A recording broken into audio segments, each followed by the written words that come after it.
Welcome back students हमारे इस नए वीडियो में। और आज जिस चैप्टर को हम पढ़ने वाले हैं ये ग्लिम्पसेस ऑफ इंडिया का सेकंड पार्ट है जिसका नाम है कुर्ग। तो सीधे शुरू करते हैं लाइन बाय लाइन एक्सप्लेनेशन। और ये एक्सप्लेनेशन बहुत इंटरेस्टिंग होने वाला है क्योंकि इसके साथ हमने इमेज का भी इस्तेमाल किया है। तो सीधे चलते हैं एक्सप्लेनेशन की ओर। Midway between Mysore and the coastal town. तो मैसूर है ये जो आप दिख रहे हैं, कोस्टल टाउन और यानी कि तटीय इलाका। तो midway between Mysore and the coastal town of Mangalore sits a piece of heaven that must have drifted from the kingdom of God. तो ये आप देख रहे हो मैंगलोर। तो ये जो दोनों इलाका है मैसूर और बेंगलोर, इसके बीच बैठता है एक ऐसा इलाका जो कि स्वर्ग से ये माना जाता है कि भगवान का जो इलाका है, स्वर्ग है, उससे बहता हुआ आया है। This land of rolling hills is inhabited by a proud race of martial man. और ये पहाड़ी जो इलाका, इसमें रहते हैं एक मार्शल योद्धा का एक कम्युनिटी रहता है यहाँ पर, जो लड़ाकू कम्युनिटी है। और यहाँ पर बहुत सुंदर सुंदर महिलाएं हैं और जीव जंतु बहुत सारे हैं।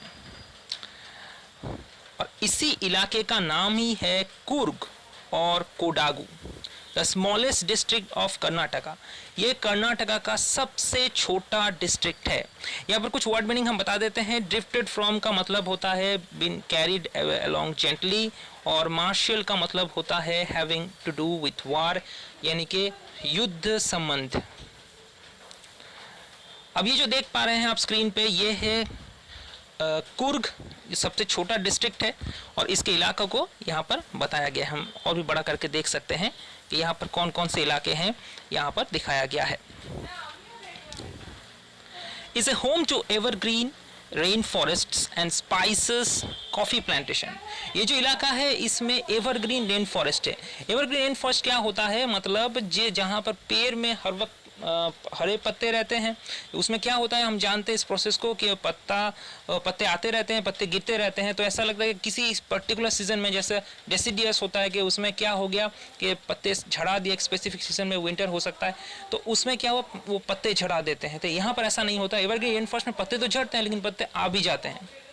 तो rain forest, spices and coffee plantation, वहाँ पर मसाले पाए जाते हैं, कॉफ़ी की प्लांटेशन होती है, कॉफी को वहां पर प्लांट किया जाता है। Evergreen forest, evergreen rain forest cover 30% of this district, यानी कि ये जो एवरग्रीन रेन फॉरेस्ट है तो इस डिस्ट्रिक्ट का 30% एवरग्रीन रेन फॉरेस्ट से, मतलब जंगलों से भरा हुआ है। During the monsoon it pours enough to keep many visitors away. जब मानसून का समय होता है तब इतनी बारिश यहाँ पर होती है कि यहाँ पर विजिटर्स नहीं आ सकते, उनको दिक्कत होगा यहाँ पर घूमने के लिए। तो जो बारिश होती है तब विजिटर्स यहाँ पर नहीं आते, बहुत बारिश होती है यहाँ पर। The season of joy commences from September continues till March. सितंबर से यहाँ पर सीजन ऑफ जॉय, मतलब यहाँ पर लोग जो विजिटर्स हैं वो आते हैं सितंबर से मार्च तक, यही सबसे एंजॉय करने का मौसम होता है। The weather is perfect. इस समय जो वेदर होता है वो बिल्कुल परफेक्ट होता है, with some showers thrown in for good measure, थोड़ा बहुत बूंदाबांदी होता रहता है। The air breeds of invigorating coffee, और यहाँ पे एकदम कॉफी का जो स्मेल है एकदम स्ट्रॉन्ग स्मेल। इनविगोरेटिंग मतलब स्ट्रॉन्ग, स्ट्रॉन्ग, आपको बहुत एकदम कॉफ़ी का जो स्मेल है वो महक जाता है। तो कॉफ़ी एस्टेट यहाँ पर है, मतलब एक ट्रैक्ट ऑफ लैंड होता है जहाँ पर कॉफ़ी की कल्टीवेशन होती है। And colonial bungalows, colonial bungalows मतलब अंग्रेज़ों के ज़माने की बंगलोज यहाँ पर है। Stand tucked under the tree canopies in prime corners, और कुछ कुछ इलाकों पे आपको बंगलो देखने को मिल जाएगा अंग्रेज़ों के ज़माने का। और कैनोपी तो आप जानते हो कि roof like coverings made of trees that form A shelter, मतलब जो पेड़ों से बना हुआ रूफ की तरह एक कवरिंग है और जो शेल्टर बनाते हैं, तो ये आपको देखने को मिल जाएगा। और इनविगोरेटिंग में स्ट्रॉन्ग, तो ये तो मैंने पहले ही बताया था कि आपको एकदम कॉफ़ी का ज़ोरदार स्मेल आएगा। The fiercely independent people of Coorg are possibly of Greek और अरबिक डिसेंट। तो मतलब ग्रीक, ये ग्रीक अलेक्जेंडर है जो आप देख पा रहे हो। तो ये जो कुर्ग के निवासी होते हैं इनको कहा जाता है कि या ये ग्रीक डिसेंट से हैं और या वे अरब के डिसेंट से है। ठीक है, तो as one story goes a part of Alexander's army, जो कि एक कहानी है कि अलेक्जेंडर के आर्मी का एक part moved south along the coast, वो दक्षिण की ओर बढ़े, और अलोंग द कोस्ट मतलब तट के बराबर वो दक्षिण तक बढ़ते रहे। Settled here when return become impractical, और यहाँ पर ही बैठ गए जब उनको पता लगा कि अब यहाँ से वापस मैसिडोनिया लौटना, जो यूरोप का इलाका है, वहाँ पर वापस लौट के जाना इम्प्रैक्टिकल है, असंभव है। This people married amongst the locals, यहाँ के जो लोकल लोग हैं उनके साथ उन लोगों की शादी हुई। And their culture is apparent in the martial tradition, और आप देख सकते हैं कि ये जो कल्चर है ये मार्शियल ट्रेडिशन का, यानी कि योद्धा की जो संस्कृति है उसको माना जाता है। Marriage and religious rites which are distinct Hindu stream, Hindu तो मानते हैं अपने आप को, लेकिन हिंदू मेन स्ट्रीम से, हिंदू कल्चर से थोड़ा अलग है। The theory of Arab origin was support from the long black coat with an embroidered waist belt worn by खुदावूस। और ये जो हम बोलते हैं कि इनका अरब से ओरिजिन है, अरब से क्या संबंध है कि ये जो लंबा सा ब्लैक कोट पहनते हैं जिसमें कमर की जो बेल्ट होती है उसमें भी एम्ब्रॉयडरी का काम होता है, स्टिचिंग होती है, तो फिर वो अरब पहनते हैं। और यहाँ ये कोदावूस जो है वो भी वैसी तरीके का ड्रेस का इस्तेमाल करते हैं। इसके वजह से इसीलिए माना जाता है कि इनका अरब के साथ बहुत स्ट्रॉन्ग कनेक्शन है। Known as kufiya, it resembles the kufiya owned by the Arabs and Kurds, यानी कि अरब और कुर्द जो कुफिया पहनते हैं बिल्कुल ये सेम दिखता है जो यहाँ के लोग पहनते हैं। अब मेन स्ट्रीम क्या होता है, tradition which most people follow. Main stream Hindu culture मतलब जो हिंदू संस्कृति है, जो इतने देव देवियों को मानते हैं, मेन स्ट्रीम संस्कृति है, ये पूजा करते हैं, लेकिन उनसे थोड़ा सा अलग। और trees of valour, stories of courage and bravery usually in war. Valour मतलब वीरता, करेज की कहानी, इसे हम टेल्स ऑफ वैलर बोलते हैं। और डिसेंट मतलब ओरिजिन। अब चलते हैं अगले एक्सपर्ट की ओर। Coorgi homes have a tradition of hospitality. ये हॉस्पिटैलिटी क्या होता है, हॉस्पिटैलिटी होता है मेहमान नवाजी। तो मेहमान नवाजी का तो एक ट्रेडिशन ही है, बहुत मेहमान नवाजी लोग होते हैं। And they are more than willing to recount numerous tales of valour related to their sons and fathers. और अगर आप यहाँ पर जाएंगे तो इनके जो दादा परदादा हैं, इनके जनरेशन के, उनसे वीरता की कहानी बहुत सारी मिल जाएगी। The Coorg regiment is one of the most decorated in the Indian army. और ये है कुर्ग रेजिमेंट जो आप देख रहे हो, ये भारतीय सेना का सबसे डेकोरेटेड सजावट वाला रेजिमेंट है। और आप ये तो अच्छी तरीके से जानते हो, जो the first chief of the Indian army, Indian army के पहले चीफ कौन है, जनरल करियप्पा। और जनरल करियप्पा जो थे वो भी एक कुर्गी थे। ये जो आप देख पा रहे हैं जनरल करियप्पा को, ये एक कुर्गी थे। तो was a Kurgi. Even now Kodavus are the only people in India. Kodavus मतलब कुर्ग के रहने वाले लोगों को कोदावूस कहा जाता है। The only people in India permitted to carry firearms without a license. ये जो आप देख रहे हैं कि कुर्ग के जो लोग हैं, इन लोगों को बिना लाइसेंस के फायर आर्म्स यानी कि बंदूकें रखने की परमिशन है। यही एकमात्र इलाका है जहाँ पर लोगों को बिना लाइसेंस के बंदूक रखने की अधिकार दी गई है। मोस्ट डेकोरेटेड, तो आप जानते हो मोस्ट डेकोरेटेड मतलब वर्ड मीनिंग कुछ हम बता रहे हैं।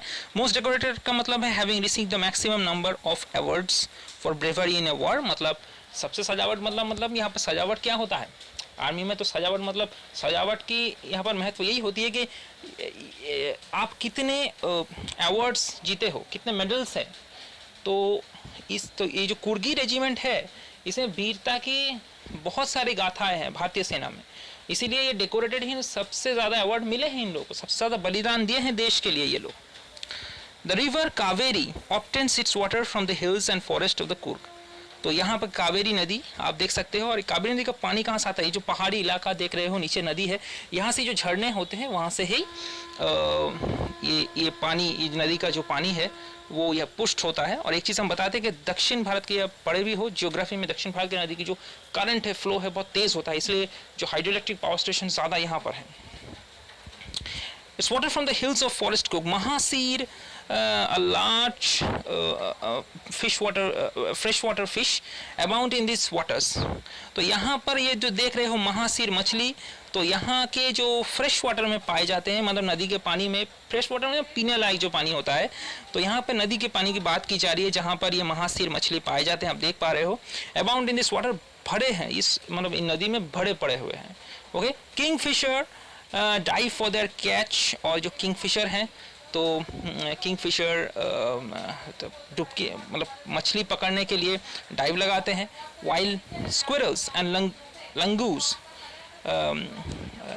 squirrels and langoons drop partially eaten fruit for the mischief of enjoying the splash and ripple effect of the clear water। मतलब ये तो आप देख ही रहे हो कि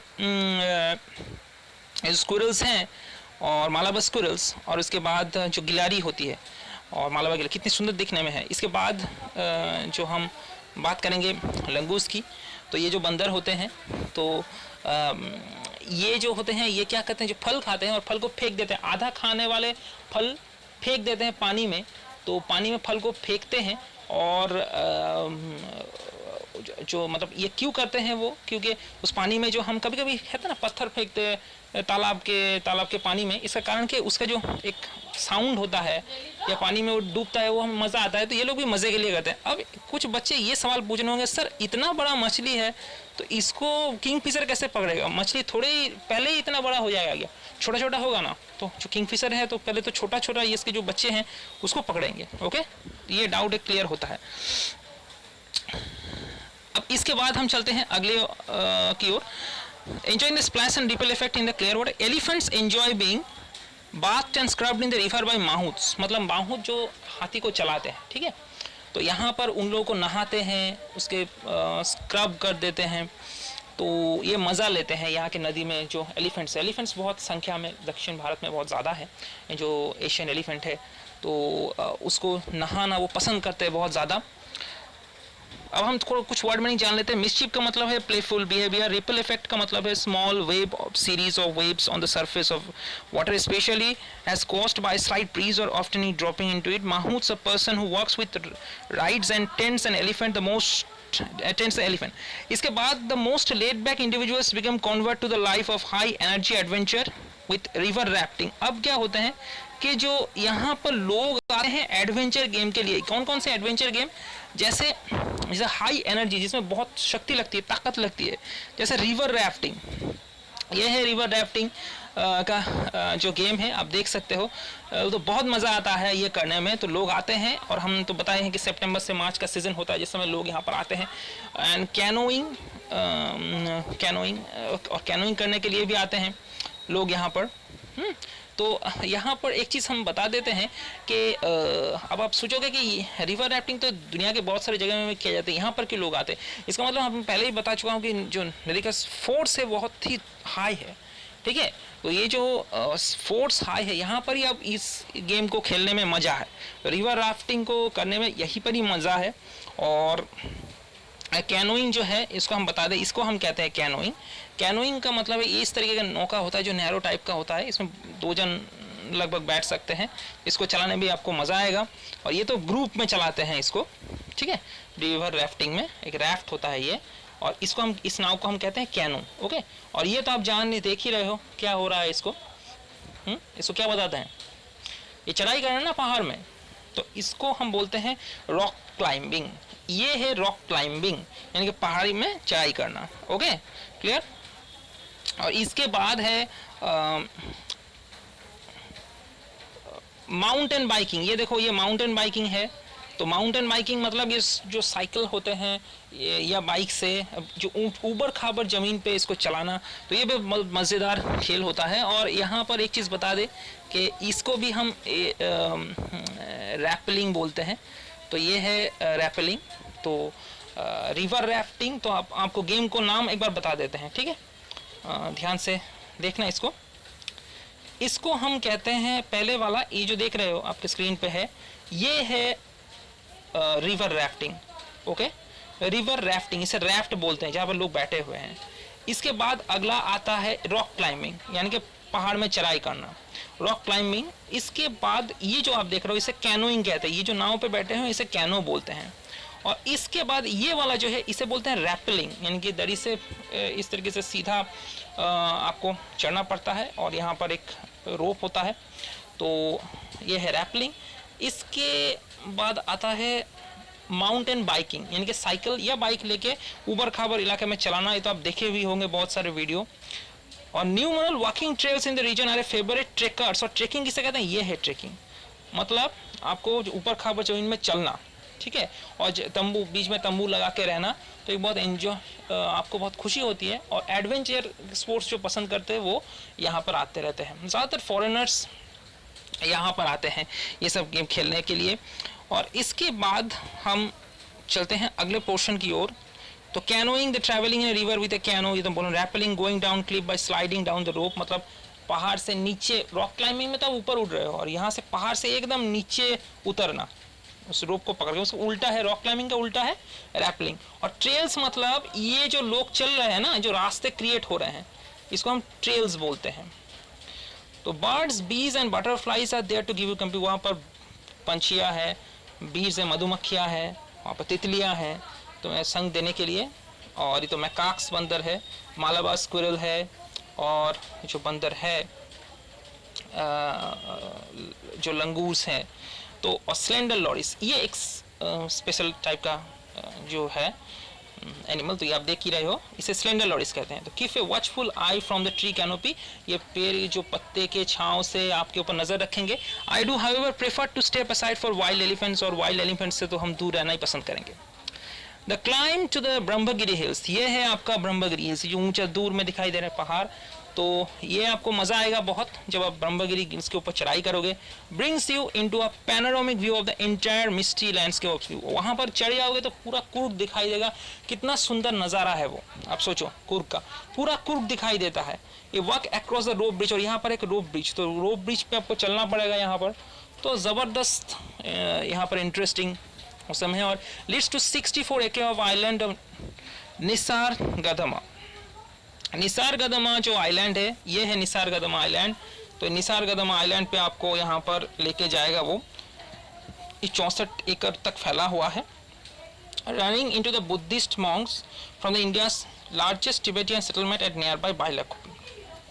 और यहाँ पर ही है बाइलाकुप्पी, जो भारत का सबसे बड़ा टिबेटियन सेटलमेंट है।